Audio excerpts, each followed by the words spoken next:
ओम नमः शिवाय। हर हर महादेव भक्तजनों, स्वागत है आप सभी का सावन मास की कथा में। दोस्तों, कथा शुरू करने से पहले मैं आपको एक विशेष जानकारी देना चाहती हूँ। दोस्तों, सावन मास में हमारे चैनल पर शिव महापुराण कथा शुरू की गई है।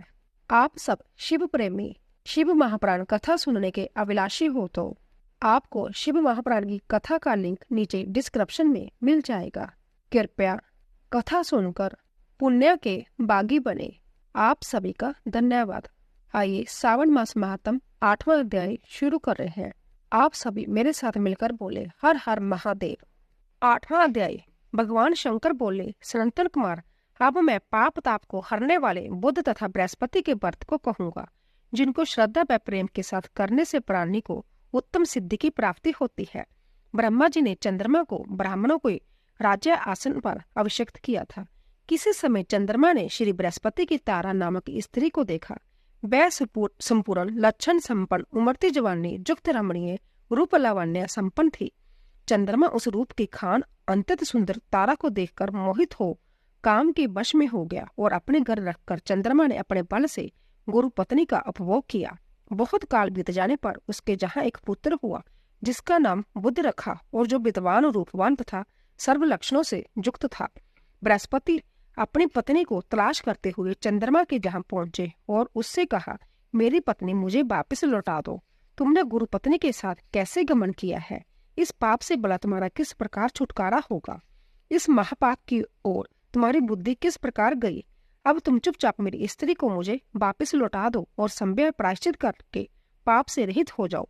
यदि तुम इसे वापस नहीं लौटाओगे तो मैं इंद्र सभा में जाकर तुम्हारे इस पाप को कहूंगा। बृहस्पति के इस प्रकार कहने पर भी चंद्रमा ने तारा को नहीं लौटाया। तब बृहस्पति देव सभा में गए और वहां जाकर फरियाद की कि मेरी पत्नी का चंद्रमा ने अपहरण कर लिया है और वह मांगने पर भी मेरी पत्नी को लौटा नहीं रहा है। हे इंद्र, आप देवराज है, आप चंद्रमा से कहकर मेरी पत्नी मुझे वापस दिलवा दीजिए, नहीं तो चंद्रमा ने जो पाप किया है वह आपको लगेगा। मेरी इस बात में रतिभर भी संशय की गुंजाइश नहीं है, क्योंकि राज्य का पाप शास्त्र के प्रमाण से राजा को ही भोगना पड़ता है। दुर्बल का बल राजा है, ऐसा पुराणों में कहा गया है। इंद्र ने चंद्रमा को बुलवाया और उससे कहा, हे चंद्र, गुरु बृहस्पति की पत्नी वापस लौटा दो। किसी दूसरे की पत्नी के साथ गमन करने को पाप कहते हैं, लेकिन गुरु की पत्नी के साथ गमन करना महापाप है। अंत्य, हे चंद्र, तुम गुरु की पत्नी बिना विचारे ही वापस लौटा दो। देवराज इंद्र के वचन सुनकर चंद्रमा ने कहा, आपके आदेश अनुसार मैं इनकी पत्नी इनको वापस लौटा देता हूँ, मगर मैं अपना पुत्र इनको बिल्कुल नहीं दूंगा, क्योंकि यह मेरा पुत्र है।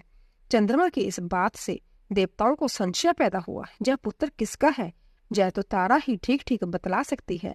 उन्होंने बृहस्पति की पत्नी तारा को बुलाकर पूछा, हे कल्याणी, तुम सच सच कहो कि यह पुत्र किसका है, झूठ बिल्कुल नहीं बोलना। लज्जा से संपन्न तारा ने कहा, यह बालक चंद्रमा का ओरस तथा बृहस्पति का क्षैत्रज पुत्र है। अब आप जिसको उचित समझे दे दीजिए। तारा की बात सुनकर देवताओं ने बालक बुध चंद्रमा को दे दिया। गुरु को दुखी देखकर देवताओं ने दोनों को वर दिया। चंद्रमा से कहा, हे चंद्र, तुम घर जाओ, यह पुत्र तुम्हारा है। चंद्रमा तथा बृहस्पति पुत्र यह ग्रहण होगा। हे आचार्य, तुम और भी शुभ वर की ग्रहण करो। जो मेधावी दोनों का मिलकर एक साथ व्रत करेगा उसे सब सिद्धियों की प्राप्ति होगी। यह बिल्कुल सत्य है और इसमें रति भर भी संशय की गुंजाइश नहीं है। भगवान शिव के प्रिय मास श्रावण में जो लोग बुध और गुरुवार के दिन अर्चन करेंगे, उनके खजाने की अभिवृद्धि होगी तथा उसका क्षय नहीं होगा। नवेद दही बात से दोनों मूर्तियां लिखनी चाहिए। जो मूर्तियों को जूले पर लिखकर अर्चन करता है वह दीर्घ आयु तथा संपूर्ण गुणों से युक्त पुत्र प्राप्त करता है। जो मनुष्य खजाने से मूर्ति लिखकर अर्चन करता है उसके खजाने की अभिवृद्धि होगी तथा उसका क्षय नहीं होगा। पाकशाला में लिखकर अर्चन करने से पाक वृद्धि और देवागार में लिखकर अर्चन करने से देव की दया प्राप्त होती है। श्याम नगर में लिखकर अर्चन करने से स्त्री का वियोग कभी नहीं हो पाता। दान्य ग्रह में लिखकर अर्चन करने से दान्य की वृद्धि हो जाती है। इस प्रकार यथास्थान उसका फल होता है। 7 वर्ष व्रत करके अध्यापन करना चाहिए। पहले दिन अधिवासन करके रात में जागरण करना चाहिए। सोने की मूर्ति बनवाकर विधि पूर्वक उसका अर्चन करना चाहिए। षोड़ा उपचार द्वारा अर्चन करना श्रेय अस्कर है। बाद में हवन करना चाहिए। तिल, घी तथा खीर प्रज्वलित अग्नि में देनी चाहिए। चिंचीड़ा तथा पिपल की समिताओं से हवन करके पूर्ण आहुति डालनी चाहिए। मामा तथा बांजे को भोजन करवाकर अन्य ब्राह्मणों को भोजन करवाना चाहिए और संभव भी भोजन करना चाहिए। इस प्रकार 7 वर्ष तक व्रत करने वाला व्रती अपनी सब इच्छाओं को पूर्ण कर लेता है। जो विद्या की कामना करता है उसको विद्या की प्राप्ति हो जाती है। वह वेदों तथा शास्त्रों का मर्म जान लेता है। उसे बुद्ध ज्ञान एवं गुरु गुरुता प्रदान करते हैं। सनातन कुमार ने भगवान शिव से कहा, हे प्रभु, आपने जो मामा बांजे को भोजन करवाने के लिए कहा है, इसका कारण कहिए। भगवान शिव ने कहा, हे सनातन कुमार, प्राचीन काल में एक मामा तथा उसका बांजा दोनों दरिद्र थे। वह एक दिन भोजन के लिए घूमते घूमते एक सुंदर नगर में जा निकले। उन्होंने श्रावण के महीने में उस नगर में प्रत्येक बार का व्रत करते हुए लोगों को देखा, लेकिन बुद्ध तथा गुरु का व्रत करते हुए किसी को नहीं देखा। उन्हें मामा बांजे दोनों ने विचारा कि सभी स्थानों पर सूर्य तथा अन्य बारों का व्रत होता देखा है, पर बुद्ध और गुरुवार का व्रत होते कहीं नहीं देखा। क्यों न हम दोनों इस व्रत को करें। यह अनिष्ट व्रत है, इसे हम करेंगे। लेकिन विधि विधान न जानने के कारण वह दोनों संशयपन हो गए। तब उसी रात उन दोनों को स्वप्न में व्रत करने की विधि ज्ञात हो गई। उस विधि के अनुसार दोनों ने व्रत किया तथा उनको बड़ी भारी संपत्ति की प्राप्ति हुई और वह दोनों धन कुबेर हो गए। उनका ऐश्वर्य दिनों दिन बढ़ता गया। इसी तरह पूरे 7 वर्ष तक व्रत करके वह पुत्र पौत्र आदि से संपन्न हो गए। बुद्ध और गुरु दोनों ने प्रत्यक्ष होकर उनको वर दिया। आप दोनों ने हमारे व्रत का सुविचार किया। आज से जो भी इस व्रत को करेगा और मामा तथा बांजे को भोजन कराएगा, वह उत्तम सिद्धियों को प्राप्त करेगा। और जब इस संसार से विदा होगा तो जब तक चंद्रमा और सूर्य रहेंगे तब तक हमारे लोक में रहेगा। बोले शिव शंकर भगवान की जय। तो भगवान शिव को डमरू, त्रिशूल और त्रिपुंड और नंदी कैसे प्राप्त हुए, आइए शुरू करते हैं। सबसे पहले जानते हैं भगवान शिव का त्रिशूल। भगवान शिव का ध्यान करने मात्र से मन में जो एक छवि उभरती है वो एक वैरागी पुरुष की। इनके एक हाथ में त्रिशूल, दूसरे हाथ में डमरू, गले में सर्पमाला, सिर पर त्रिपुंड चंदन लगा हुआ है, माथे पर अर्धचंद्र और सिर पर जटाजूट जिससे गंगा की धारा बह रही है। थोड़ा ध्यान गहरा होने पर इनके साथ इनका वाहन नंदी भी नजर आता है। कहने का मतलब है कि शिव के साथ ये 7 चीजें जुड़ी हुई है। आप दुनिया में कहीं भी चले जाइए, आपको शिवालय में शिव के साथ ये 7 चीजें अवश्य दिखेगी। आइए जानते हैं कि शिव के साथ इनका संबंध कैसे बना। जानी जय शिव जी से कैसे जुड़े। क्या जय शिव के साथ ही प्रकट हुए थे या अलग अलग घटनाओं के साथ जय शिव से जुड़े गए। भगवान शिव सर्वश्रेष्ठ सभी प्रकार के अस्त्र शास्त्रों के ज्ञाता है, लेकिन पुरानी कथाओं में इनके 2 प्रमुख अस्त्रों का जिक्र आता है। एक धनुष और दूसरा त्रिशूल। त्रिपुरासुर का वध और अर्जुन का मान भंग, यह 2 ऐसी घटनाएं हैं जहां भगवान शिव ने अपनी दोनों विद्या का प्रदर्शन किया था, जबकि त्रिशूल का प्रयोग भगवान शिव ने कई बार किया है। त्रिशूल से भगवान शिव ने शंखचूड़ का वध किया था। इसी से गणेश जी का सिर भी काटा था और बराह अवतार में मोह के जाल में फंसे विष्णु जी का मोह भंग कर वैकुंठ जाने के लिए विवश किया था।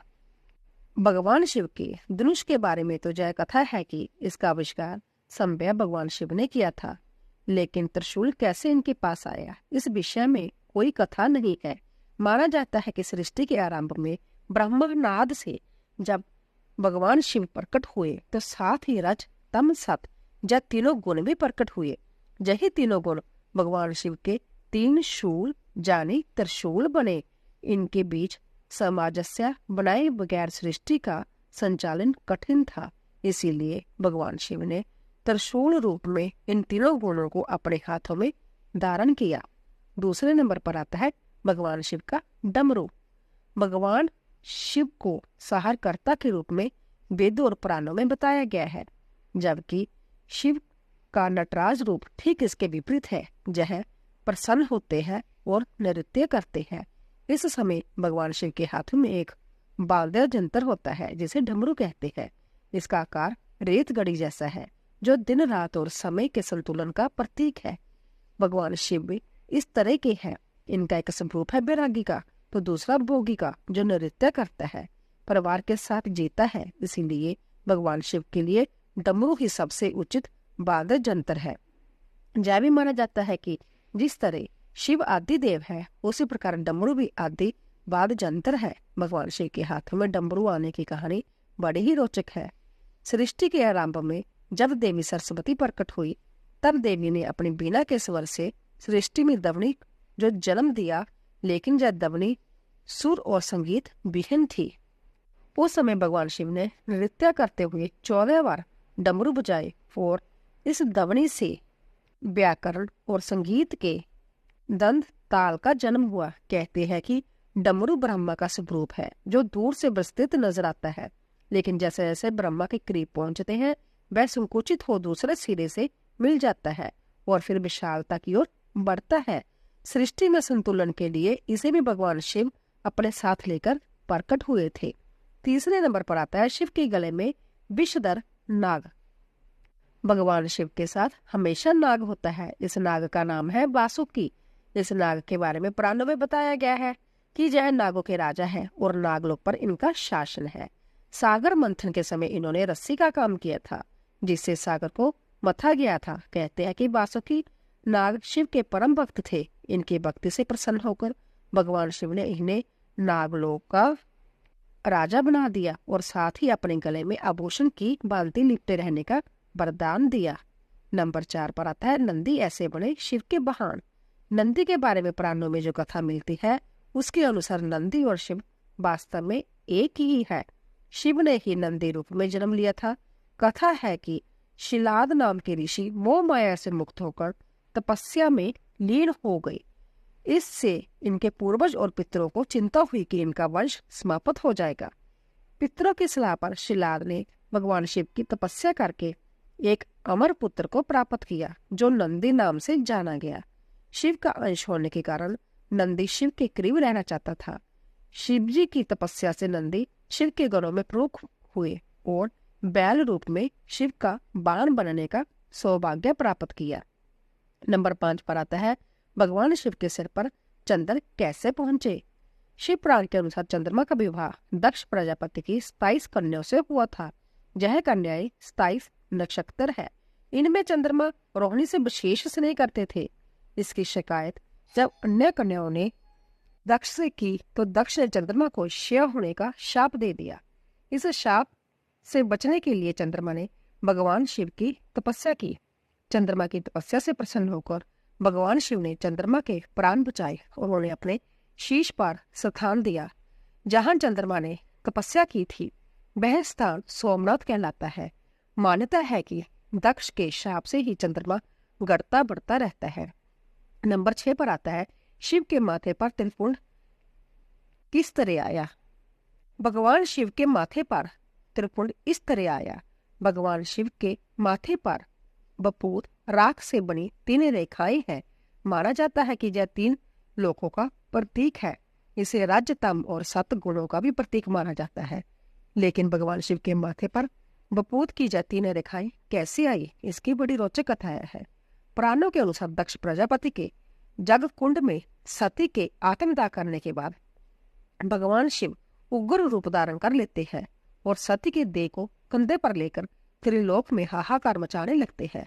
अंत में विष्णु चक्कर से सती के देह को खंडित कर देते हैं। इसके बाद भगवान शिव अपने माथे पर हवन कुंड की राख मलते हैं और इस तरह सती की जात को त्रिपुंड रूप में माथे पर स्थान देते हैं। नंबर 7 पर आता है भगवान शिव की जटाओं में गंगा कैसे समाई। भगवान शिव के माथे पर गंगा के विराजमान होने की घटना का संबंध राजा भगीरथ से माना जाता है। कथा है कि भगीरथ ने अपने पूर्वज सागर के पुत्र को मुक्ति दिलाने के लिए गंगा को स्वर्ग से पृथ्वी पर उतारा था।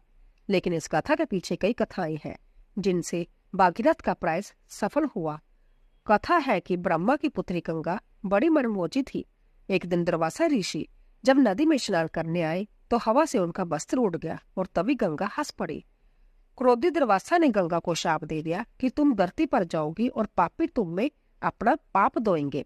इस घटना के बाद भगीरथ का तप शुरू हुआ और भगवान शिव ने भगीरथ को वरदान देते हुए गंगा को स्वर्ग से धरती पर आने के लिए कहा। लेकिन गंगा के वेग से पृथ्वी की रक्षा के लिए भगवान शिव ने उन्हें अपनी जटाओं में बांधना पड़ा। कथा ये भी है कि गंगा शिव के करीब रहना चाहती थी, इसीलिए धरती पर उतरने से पहले प्रचंड रूप धारण कर लिया। इस स्थिति को संभालने के लिए भगवान शिव ने गंगा को अपनी जटाओं में स्थान दिया। बोले शिव शंकर भगवान की जय। तो दोस्तों, अगर आपको हमारी जानकारी पसंद आई हो तो प्लीज ज्यादा से ज्यादा शेयर कीजिए और कमेंट बॉक्स में हर हर महादेव, ओम नमः शिवाय अवश्य लिखिए। आप सभी का धन्यवाद।